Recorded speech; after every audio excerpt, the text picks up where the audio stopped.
তারা জানে যে আওয়ামী লীগকে তারা মুছে ফেলতে পারবে না। আওয়ামী লীগ এত সহজ কোনো বিষয় নয়। বাংলাদেশ যতদিন থাকবে আওয়ামী লীগ ততদিন থাকবে। আওয়ামী লীগ থাকবে, যুগ যুগ থাকবে। এই অত্যাচার নির্যাতনের যে আমরা যে ভিক্টিমাইজড, এই অনুভূতি, এই ভালোবাসা, এই কারণে আওয়ামী লীগ টিকে থাকবে। তারা এখন স্থির করে ফেলেছে ভাই আগেই ভালো ছিল, শেখ হাসিনার সরকারই ভালো ছিল, এইটা ছাড়া কোনো গতি নাই। পকেটে টাকা ছিল, প্লেটে ভাত ছিল, মাথার উপরে ছাদ ছিল। বিভিন্ন অনুষ্ঠানে আপনার বক্তব্য শুনে ভালো লাগে। ভবিষ্যতের রাজনীতি বক্তব্য শুনে ভবিষ্যতের রাজনীতি দেখতে পাই। সেই রাজনীতি কেমন হবে? সেই রাজনীতিতে আওয়ামী লীগ থাকবে কিনা?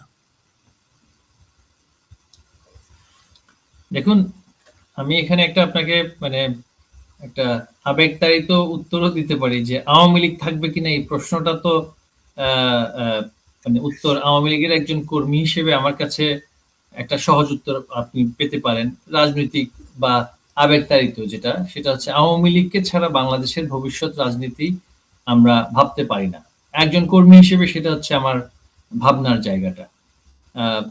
এবং আমরা সেই আওয়ামী লীগ, এটা আমাদের কাছে এক ধরনের, আমি যে আমাদের সাবেক যে সাধারণ সম্পাদক সৈয়দ আশরাফ সাহেব যেটা বলেছিলেন যে আওয়ামী লীগ হচ্ছে একটা অনুভূতির জায়গা। হ্যাঁ, এটা শুধুমাত্র আদর্শগত একটা সাংগঠনিক কাঠামো তা কিন্তু না।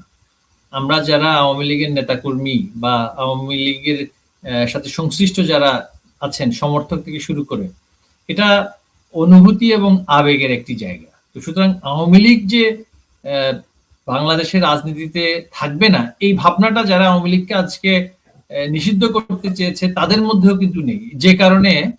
যে কারণে তারা পরিকল্পিতভাবে একটা এখন দায় মুক্তি অধ্যাদেশ তৈরি করেছে, যে তারা যে খুন খারাপিগুলো করেছিল, মানুষ হত্যা করেছিল, সেগুলো থেকে তারা বাঁচার জন্য তারা জানে যে আওয়ামী লীগকে তারা মুছে ফেলতে পারবে না।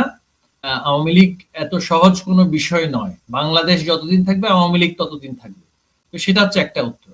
আরেকটি উত্তর আমি বলবো যে আপনি যদি একেবারে রাজনৈতিক কৌশলের দিক থেকে বলি না কেন, আমাদের দেশের যেই ভোট পার্সেন্টেজ যদি দেখেন, কতগুলো মানুষ সবসময় আওয়ামী লীগের পক্ষে ছিল। একটা নির্দিষ্ট জনগোষ্ঠী আওয়ামী লীগের পক্ষে যে সবসময় ছিল, সেটা আওয়ামী লীগের নির্বাচনে যদি ভরাডুবিও হয়ে থাকে, একটা অংশ কিন্তু আওয়ামী লীগ ছেড়ে বেরোয়নি, কখনো বেরোয়নি। হ্যাঁ, এবং বাংলাদেশের যে নির্বাচনগুলো 73 থেকে শুরু করে 2008 সাল পর্যন্ত হয়েছে, কোন নির্বাচনেই কিন্তু শতভাগ কেউ বলতে পারবে না ব্যক্তির ভোট ব্যক্তি যথাযথভাবে শতভাগ দিতে পেরেছে। কারণ একটা সময় ছিল আমাদের দেশে একজন মানুষের ভোট 2-3 জায়গায় হতো। কারণ আমাদের এটা ম্যানুয়াল একটা ভোটার লিস্ট তৈরি থাকতো। আপনার রহিমের ভোট করিম দিত, শান্তিপূর্ণ ভাবেই দিত। আপনি জানেন যে ছোটবেলায় আমরা দেখেছি যে ভোট সেন্টারের বাইরে গিয়ে একটা স্লিপে একটা কাগজে নাম লিখে দেওয়া হতো, আপনার নাম হচ্ছে এটা, আপনার বাবার নাম হচ্ছে এটা, ভেতরে যাবেন ভোট দেবেন। হ্যাঁ, আপনি যে সেই ব্যক্তি এটা কিন্তু নিরূপণ করার কোনো উপায় ছিল না। এবং এভাবেই কিন্তু ম্যান মোবিলাইজেশনের উপরে কিন্তু ভোটটা হতো। আমরাও সেই নির্বাচনগুলো করেছি, তো দেখেছি ম্যান মোবিলাইজেশন, যত বেশি পরিমাণ মানুষ আমি আনতে পারবো, এবং তারা কি আসলে আমার ভোটার কিনা সেটা কিন্তু গৌণ ছিল। ম্যান মোবিলাইজেশনের উপরে সেটা হতো। প্রথম যেটা বাংলাদেশে আমি মনে করি রাজনীতিতে একটা সিজমিক শিফট হয়েছে, যেটা যেই কারণে এখন পর্যন্ত এই অপশাসক গোষ্ঠী ভীত, সেটা হচ্ছে 2008 সালের সেই নির্বাচন। সেই ঐতিহাসিক নির্বাচনে প্রথমবারের মতো ব্যক্তির ভোট দিয়েছে। কারণ ব্যক্তি তার একটা পরিচয় নিয়ে সেখানে গিয়েছে, ন্যাশনাল আইডি বা ভোটার আইডি কার্ড, তখন যেভাবে বলা হতো ছবিযুক্ত, যে আমার ছবিটা দেখে কয়েকজন এজেন্ট নির্দিষ্ট করেছে আমার নামেই মহিবুল হাসান চৌধুরী, হ্যাঁ আমি ভোট দিতে গিয়েছি, আমি যাকে খুশি তাকে ভোট দিয়েছি। এটা যখন প্রথমবারের মতন আমাদের দেশে হয়, তখন সবার চোখে ছানা পড়া। কিভাবে? সবাই দেখলো, আরে ভাই এই দলটা ওই গোজামিল মার্কা নির্বাচনেও যেখানে তাদের পার্সেন্টেজ অফ ভোট বেড়েছে, কিন্তু এবার প্রথম দেখা গেল এককভাবে প্রায় 50% ভোট তাদের হয়েছে। এককভাবে বলছি কিন্তু। হ্যাঁ, তো যখন এটা তারা দেখলো যে প্রান্তিক পর্যায় থেকে শুরু করে, তখনও কিন্তু আমরা সরকারে নেই, একটা বিশাল জনগোষ্ঠী আওয়ামী লীগকে সমর্থন দেয়। কেন দেয়?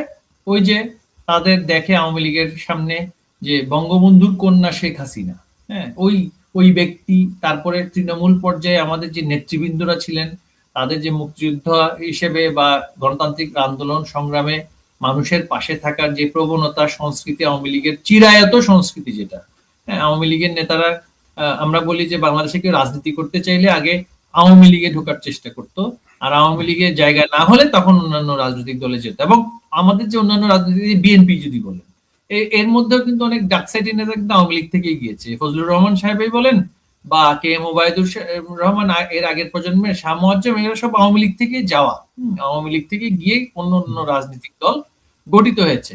বিএনপিতে কিন্তু অন্যান্য সকল রাজনৈতিক দলের এক ধরনের, আমি বলবো যে প্ল্যাটফর্ম, হ্যাঁ, এনটি আওয়ামী লীগ একটা প্ল্যাটফর্ম, কিন্তু আওয়ামী লীগের কিন্তু হোম গ্রাউন্ড প্ল্যাটফর্ম।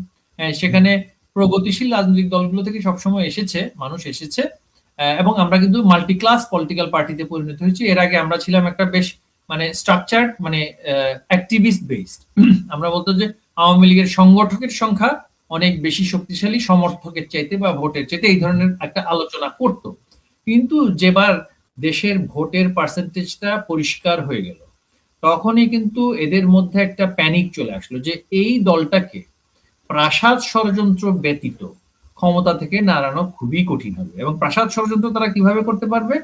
তত্ত্বাবধায়ক সরকার ব্যবস্থা বা একটা অগণতান্ত্রিক কোনো প্রক্রিয়া যদি মাঝপথে ঢোকাতে পারে, চেয়ারে বসাতে পারে, তারা এই দলটাকে সংকুচিত করে চাপ দিয়ে, সেনাবাহিনী দিয়ে, পুলিশ বাহিনী দিয়ে এমন একটা পরিস্থিতি করবে তারা ভোট দিতেই পারবে না। যেটা 2001 সালে আমরা দেখেছি। এই শঙ্কা থেকে তাদের মাথায় ভূত চেপে বসে যে আওয়ামী লীগকে টেনে নামাতে হবে এবং নামানোর পরে শেষ করতে হবে, নয়তো আওয়ামী লীগকে ক্ষমতা থেকে নামানো যাবে না। চেষ্টাটা হলো 14 সালে প্রথম। তারা ভেবেছিল যে আওয়ামী লীগকে টেনে নামাবে, উৎখাত করবে, সংগ্রাম করবে, করেছে, সশস্ত্র সংগ্রাম করেছে, তারা সশস্ত্র আন্দোলন করেছে, মানুষকে পুড়িয়ে মারিয়ে মেরেছে, নানান কিছু নৃশংস কাজ করেছে। তারপরে দেখুন সেই নির্বাচনে, এখন আমি যদি একবারে মানে ব্ল্যাক এন্ড হোয়াইট বলি, সেই নির্বাচনে 151 জন আওয়ামী লীগের এমপি কিন্তু বিনা প্রতিদ্বন্দ্বিতায় হলো।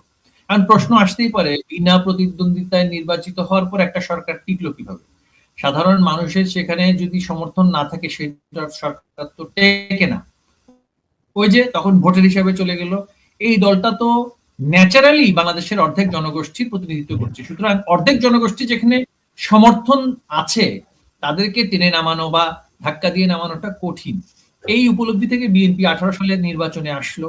আসার পরে মানে ফলাফল নিয়ে অনেক আলোচনা, সমালোচনা ইত্যাদি, আমি সেটাতে যেতে চাই না। এটা আমি দায়িত্বপ্রাপ্ত ব্যক্তি নই, আমি দলে কিন্তু এই মুহূর্তে কোনো কেন্দ্রীয় কমিটির দায়িত্বপ্রাপ্ত নেতা নই বা মানে সিদ্ধান্ত গ্রহণকারী না।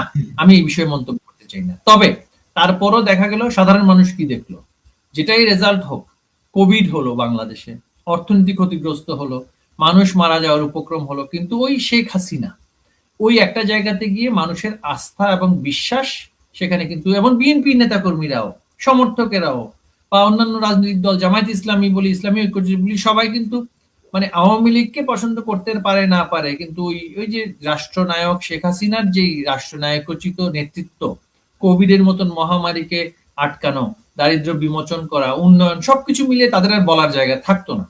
এখন এই ষড়যন্ত্রটা গভীর হতে হতে 24-এ আসলো। 24-এ এরা নির্বাচন করলো না, এবং করার পরে তারপর তারা যেটা করছে যে আওয়ামী লীগকে তারা একেবারে বাদ দেওয়ার জন্য নিষিদ্ধ করছে। কারণ হিসাবটা একটাই, যে আওয়ামী লীগকে যদি একটু সুযোগ দেওয়া যায়, একটু সুযোগ, তাহলে ওই 50% তো আবার চলে আসবে।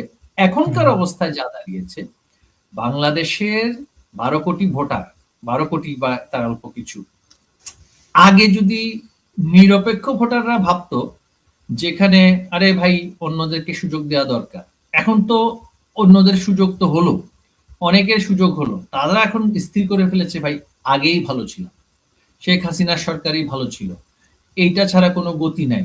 পকেটে টাকা ছিল, প্লেটে ভাত ছিল, মাথার উপরে ছাদ ছিল, কমিউনিটি কেয়ার পেতাম, মানে অভিযোগ ছিল, সমালোচনা ছিল, দুর্নীতি হয়েছে, অনিয়ম হয়েছে, এই হয়েছে, সেই হয়েছে, অনেক ধরনের অভিযোগ। কিন্তু এখন যে ত্রাহি ত্রাহি অবস্থা, ব্যাপক অরাজকতা, মানুষের জীবনের নিশ্চয়তা নেই, এটার চাইতে তো আমরা ভালো ছিলাম, এই বিশ্বাস মানুষের মধ্যে এসেছে।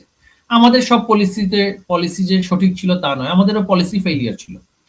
পলিসি ফেইলিয়ার ছিল, কিন্তু রাজধানী ঢাকা কেন্দ্রিক একটি শ্রেণী গোষ্ঠী তাদের সাথে যুক্ত হয়েছে আরো কিছু স্টেক হোল্ডার এবং কিছু পাছাড় ষড়যন্ত্র, সেটার মাধ্যমে আওয়ামী লীগ উৎখাত হলো এবং ভয়ঙ্কর ভাবে উৎখাত হলো। দেখবেন যে বাংলাদেশের আগে আমরাও কিন্তু সরকার পতনের আন্দোলন করেছি, বিএনপির বিরুদ্ধে আন্দোলন করছি, কিন্তু আমরা কিন্তু সেই মানে রাজনৈতিক যেই আপনার শিষ্টাচার, যে তারা সংসদে আইনটা পাশ করুক, পাশ করে কেয়ারটেকার গভর্নমেন্ট আনুক, আনার পরে তারা যাবে, আমরা ঘাড় ধাক্কা দিয়ে নামিয়ে হত্যা করা এই রাজনীতি আওয়ামী লীগ করেনি। হ্যাঁ, কিন্তু আওয়ামী লীগের সাথে বারবার সেটাই হয়েছে। আওয়ামী লীগকে আপনি দেখেন যে একটা রাজনৈতিক দল দেখান বাংলাদেশে যে পুরো দলটাকে নিশ্চিহ্ন করতে চেয়েছে, একটা রাজনৈতিক দল দেখান। আচ্ছা, আওয়ামী লীগের উপর সেটা হয়েছে 21শে আগস্ট, পুরো দলকে একসাথে নিশ্চিহ্ন করার কাজটা তারা করেছিল। তো এই ধরনের একটা পরিস্থিতিতে আপনি বুঝতে পারেন যে মানুষের সিম্প্যাথি, এই যে একজন বিএনপির নেতাই বলছিলেন যে মজলুমের পক্ষে মানুষের সমর্থন থাকে, মানুষ কিন্তু দেখছে যে কারা আসল মজলুম, কারা আসল মজলুম। আমার অনেক মানে দোষ থাকতে পারে, ত্রুটি থাকতে পারে, আমি সরকারে ছিলাম 5 মাসে, আমি যদি বলি যে আমি 5টা দুর্নীতি করেছি, অনিয়ম করেছি, এটা আমি করেছি। আমি সরকারে ছিলাম, আমি সরকারের অংশীদার ছিলাম, 5 বছর উপমন্ত্রী ছিলাম, ক্ষমতা ছিল না, কিন্তু 5 মাস তো ছিলাম, 6 মাস তো ছিলাম, তাই না? তো সেখানে আমাকে দোষী করুন, মামলা আমার বিরুদ্ধে হবে, জেল ফাঁসি আমার বিরুদ্ধে হবে, কিন্তু আপনি দেখবেন যে আমার যে ইউনিয়নের যে একটা মানে কর্মী, নেতাও বলছি না, কর্মী, সে কি দোষ করেছে? সে কি আমার ক্ষমতার উচ্ছিষ্ট পেয়েছে? সে শুধু আওয়ামী লীগ সরকারের সময় হয়তো বা এক রাত বাড়িতে ঘুমাতে পেরেছে শান্তিতে, এর চাইতে বেশি কিছু তো পায়নি। এখন তাকে আপনি ধরছেন, তার পরিবারকে ধরছেন, জবাই করছেন, রক কাটছেন, হত্যা করছেন, ধর্ষণ করছেন। এই যে একটা অবস্থা, এই কারণেই আওয়ামী লীগ, আমি বলবো যে এই কারণেই আওয়ামী লীগ থাকবে, যুগ যুগ থাকবে। এই অত্যাচার নির্যাতনের যে আমরা যে ভিক্টিমাইজড, এই অনুভূতি, এই ভালোবাসা